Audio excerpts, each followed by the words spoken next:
ओम शांति। साकार मुरली 17 अगस्त 2024। सुनेंगे ईश्वरीय महावाक्यों को विस्तार से। मीठे बच्चे, विनाशी शरीरों से प्यार ना करके अविनाशी बाप से प्यार करो तो रोने से छूट जाएंगे। प्रश्न: अनराइटियस प्यार क्या है और उसका परिणाम क्या होता है? उत्तर: विनाशी शरीरों में मोह रखना अनराइटियस प्यार है। जो विनाशी चीज़ों में मोह रखते हैं वह रोते हैं। देह अभिमान के कारण रोना आता है। सतयुग में सब आत्म अभिमानी है, इसलिए रोने की बात ही नहीं रहती। जो रोते हैं वह खोते हैं। अविनाशी बाप की अविनाशी बच्चों को अब शिक्षा मिलती है, देही अभिमानी बनो तो रोने से छूट जाएंगे। ओम शांति। यह तो बच्चे ही जानते हैं कि आत्मा अविनाशी है और बाप भी अविनाशी है, तो प्यार किसको करना चाहिए? अविनाशी आत्मा को। अविनाशी को ही प्यार करना है। विनाशी शरीर को थोड़े ही प्यार करना चाहिए। सारी दुनिया विनाशी है, हर एक चीज़ विनाशी है। यह शरीर विनाशी है, आत्मा अविनाशी है। आत्मा का प्यार अविनाशी होता है। आत्मा कभी मरती नहीं, उसको कहा जाता है राइटियस। बाप कहते हैं तुम अनराइटियस बन गए हो।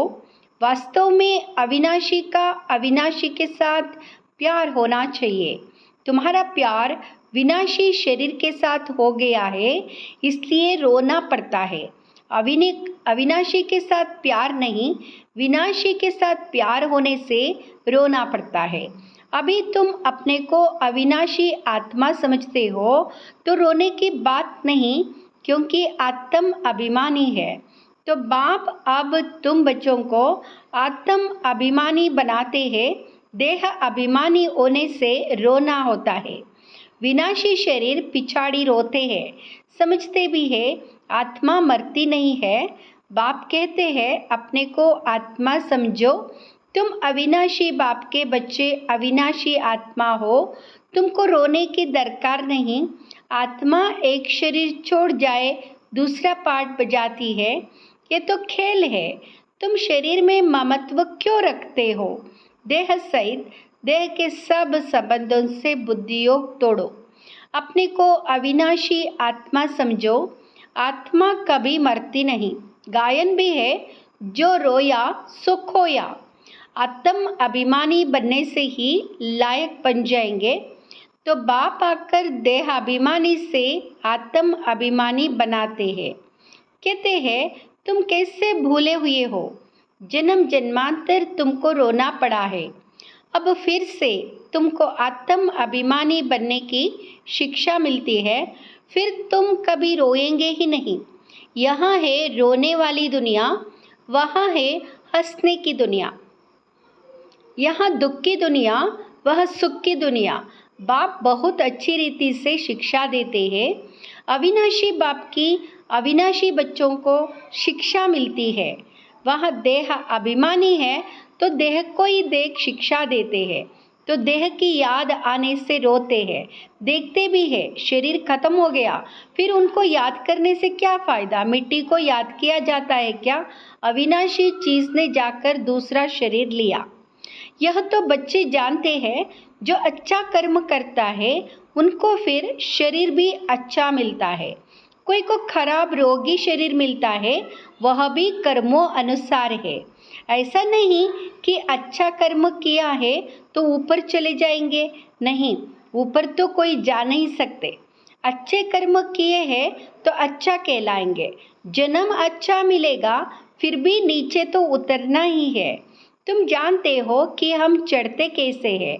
भल अच्छे कर्मों से कोई महात्मा बनेगा, फिर भी कला तो कम होती ही जाएगी। बाप कहते फिर भी ईश्वर को याद कर अच्छा कर्म करते हैं तो उनको अल्पकाल क्षण भंगुर सुख देता हूँ, फिर भी सीढ़ी नीचे तो उतरना ही है।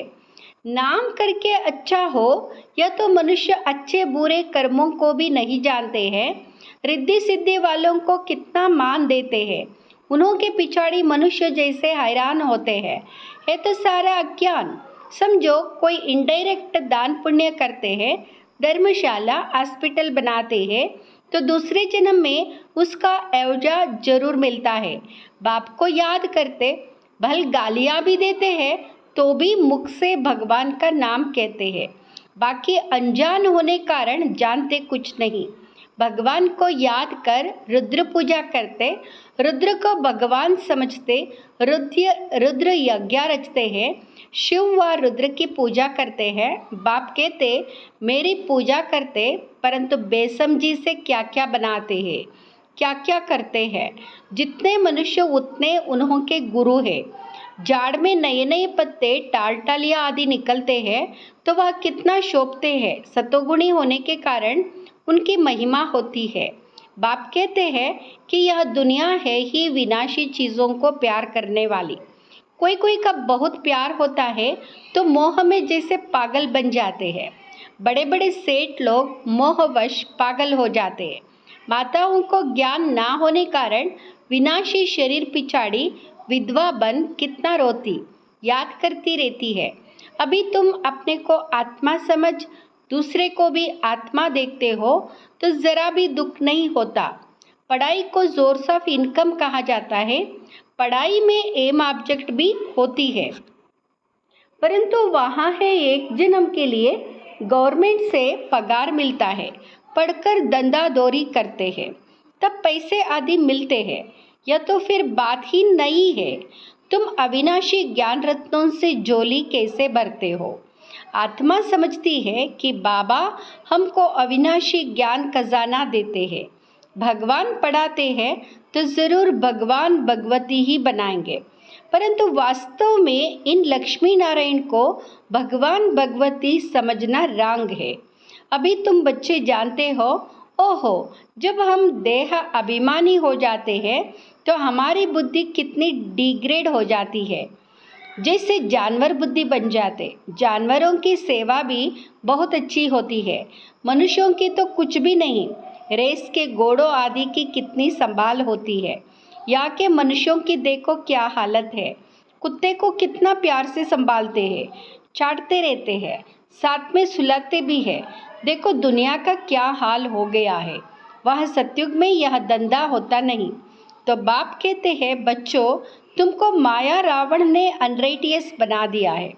अनराइटियस राज्य है ना, मनुष्य अनराइटियस तो सारी दुनिया भी अनराइटियस हो जाती है। राइटियस और अनराइटियस दुनिया में देखो फर्क कितना है। कलयुग की हालत देखो क्या है। मैं स्वर्ग स्थापन कर रहा हूँ तो माया भी अपना स्वर्ग दिखाती है, टेम्पटेशन देती है। आर्टिफिशियल धन कितना है, समझते हैं हम यहाँ ही स्वर्ग में बैठे हैं। स्वर्ग में थोड़े ही इतने ऊंचे मंजिल 100 मंजिल के मकान आदि होते हैं। कैसे कैसे मकान सजाते हैं। वह तो डबल स्टोरी के भी मकान नहीं होते। मनुष्य ही बहुत थोड़े होते हैं। इतनी ज़मीन तुम क्या करेंगे। यह ज़मीन के पिछाड़ी कितना लड़ते झगड़ते हैं। वह सारी ज़मीन तुम्हारी रहती है।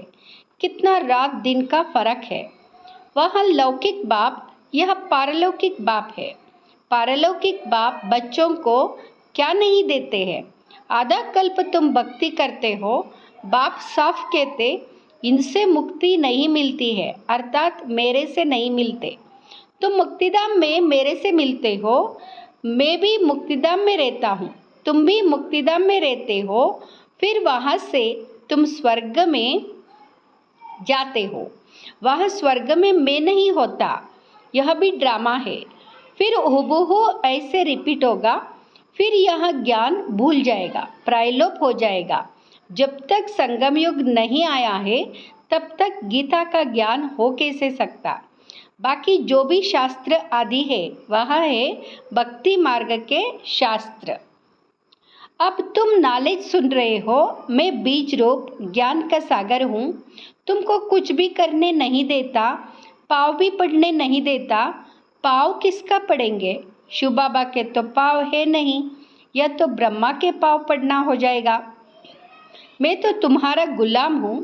उनको कहते निराकारी निरहंकारी, सो भी जब वह एक्ट में आए तब तो निरहंकारी कहा जाए। बाप तुमको अथाह ज्ञान देते, यह है अविनाशी ज्ञान रत्नों का दान। फिर जो जितना लेवे, अविनाशी ज्ञान रत्न लेकर फिर औरों को दान करते जाओ। इन रत्नों के लिए ही कहा जाता है एक एक रत्न लाखों का है। कदम कदम पर पदम देने वाला तो एक ही बाप है। सर्विस पर बड़ा अटेंशन चाहिए। तुम्हारा कदम है याद की यात्रा का, उनसे तुम अमर बन जाते हो। वह मरने आदि का फिक्र होता नहीं। एक शरीर छोड़ दूसरा लिया। मोहजित राजा की कथा भी सुनी होगी। यह तो बाप बैठ समझाते, अब बाप तुमको ऐसा बनाते हैं। अभी की ही बातें हैं, सब अभी की ही बातें हैं। रक्षाबंधन का पर्व भी मनाते, यह कब की निशानी है। कब भगवान ने कहा कि पवित्र बनो। यह मनुष्यों को क्या पता कि नई दुनिया कब, पुरानी दुनिया कब होती है, यह भी किसको पता नहीं। इतना कहते हैं कि अभी कलयुग है, सतयुगता अभी नहीं है। पुनर्जन्म को भी मानते हैं। 84 लाख कह देते तो ज़रूर पुनर्जन्म हुआ ना। निराकार बाप को सब याद करते, वहाँ है सब आत्माओं का बाप, वही आकर समझाते। देहदारी बापू तो बहुत है, जानवर भी अपने बच्चों के बापू है। उनके लिए तो ऐसा नहीं कहेंगे कि जानवरों का बाप। सतयुग में कोई कुछ कीचड़ पट्टी होती नहीं। जैसा मनुष्य वैसा फर्नीचर होता है। वह पंछी आदि भी फर्स्ट क्लास खूबसूरत होते हैं। सब अच्छी अच्छी चीज़ें होंगी। वह फल कितना स्वीट बड़े होते हैं। फिर वह सब कहाँ चला जाता है। स्वीट से निकल कड़वाहट आ जाती है। थर्ड क्लास बनते हैं तो चीज़ें भी थर्ड क्लास बन जाती है। सतयुग है फर्स्ट क्लास, तो सब चीज़ें फर्स्ट क्लास मिलती है। कलयुग में है थर्ड क्लास, सब चीज़ें सतो रजो तमो से पास होती है। यह तो कोई मज़ा नहीं है। आत्मा भी तमो प्रधान, शरीर भी तमो प्रधान है। अभी तुम बच्चों को ज्ञान है। कहाँ वहाँ, कहाँ यह, रात दिन का फर्क है। बाप तुमको कितना ऊंच बनाते हैं। जितना याद करेंगे वेल्थ हेल्थ दोनों मिल जाएंगे। बाकी क्या चाहिए। दोनों चीज़ों से एक नहीं होगी तो हैप्पीनेस नहीं होगी। समझो हेल्थ है वेल्थ नहीं तो क्या काम के। गाते भी है, पैसा है तो लाड़काना घूम कर आओ। बच्चे समझते हैं भारत सोने की चिड़िया था, अभी सोना कहाँ। सोना चांदी तांबा गया, अभी तो कागज ही कागज है। कागज पानी में बह जाए तो पैसे कहाँ से मिले।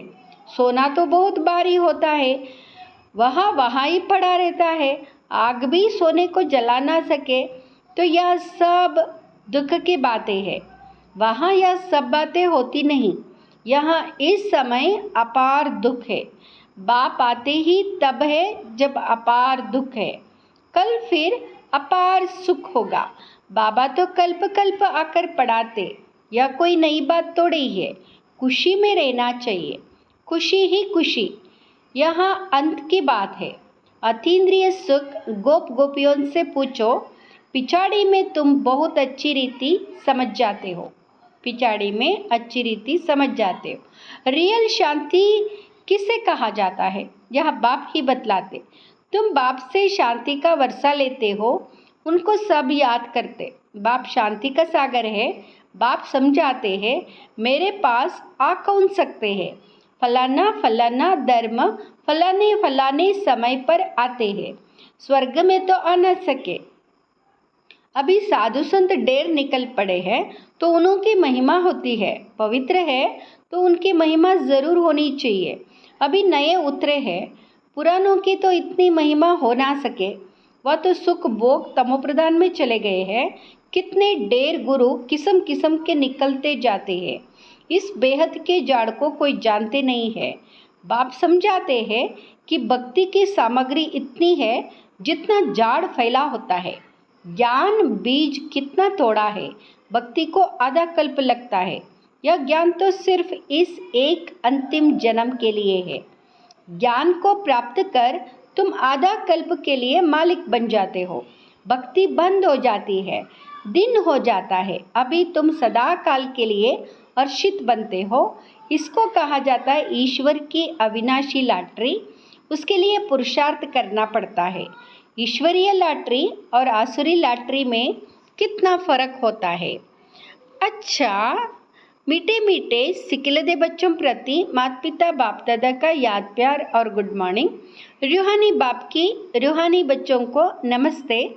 हम रूहानी बच्चों की रूहानी माता पिता बाप दादा को याद प्यार, गुड मॉर्निंग और नमस्ते।